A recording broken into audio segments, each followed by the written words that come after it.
Once in the time before the nation was at peace, there lived a little farmer boy whose heart was full of grief. He passed the days and tilled the fields while watching overhead, and dreamt of his own future life when he would fly instead. This boy was quite a smarter boy with techniques in his mind. He sought to find the ways to leave the Terran world behind. With little else to work with, he made some wings from tin and sought to break the balance that kept him grounded to his kin. His first try failed terribly. His second did the same. The third, he broke his elbow and he cursed upon his name. Try and try and try again, each ending in a crash. His hope was slowly dwindling, his enthusiasm dashed. Perhaps the world is not so bad to hold me to it so. Alas, my heart is pining to escape its bounds and go up to where the stars belong to dance within the sky. What I wouldn't give to be flying ever high. 'Twas in this pit of worry that the idea did click. Perhaps his wings weren't big enough, or maybe just too thick. It seemed to him that nature might be his guide to flight, and so he set to work on them throughout the day and night. He tinkered and he tailored till the wings were long and thin, and then he leapt into the sky, and his flying did begin. To break the bonds that kept him so ensnared upon the earth, he flew towards the city to revel in new mirth. Now, some would try to duplicate the light and thin design, but no one else could manage it, and no one could know why. It seemed like only he had cracked the strange natural way to piece the bits together, all to let him fly away. The nation soon took notice, and they offered him a deal. Come and join our ranks, and world truths shall we reveal. They offered him some riches, and they offered him renown. They bestowed upon him titles and favor from the crown.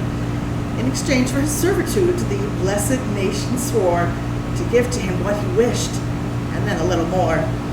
But he desired no riches, and he balked at the fame.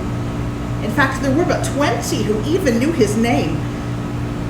But they say there was a maiden who had stolen his heart, and when he wasn't out flying, he would not from her part. The maiden was loving and caring and kind, and the tin-winged soldier was there by her side. He no longer ached to flee the places that he came, and instead he stayed beside her and promised to keep her safe. But one day the kingdom called upon his skills to wing out through danger and ratchet up kills. To help ensnare compliance, they threatened him with harm, and they threatened at his happiness and vowed to raise alarms.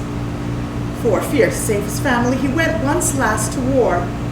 For after this adventure, he planned to fly no more. But his allies weren't truthful, as they sought his wings of tin. And soon he found an ambush that marked him from within. With one small shell of metal of one accurate blast, a bullet passed right through him, and he dove into a crash. In the middle of a warfield with his rivals closing in, he looked up into the sky and felt a touch upon his skin. He looked over to his love, who was kneeling in the gear, and he felt her hand upon his heart and whispered in his ear, "For ages you have loved me, and in times to come as well. This is just the start of another lap around the bell. For eons have I loved you, and for all the men you've been, never forget your love, your dear Orphilian." It was then he noticed that his hands began to change. He could feel through his body as his spirit rearranged, as his love dissolved to nothing, and the sky itself did part. He took in his last human breath and felt it fill his heart.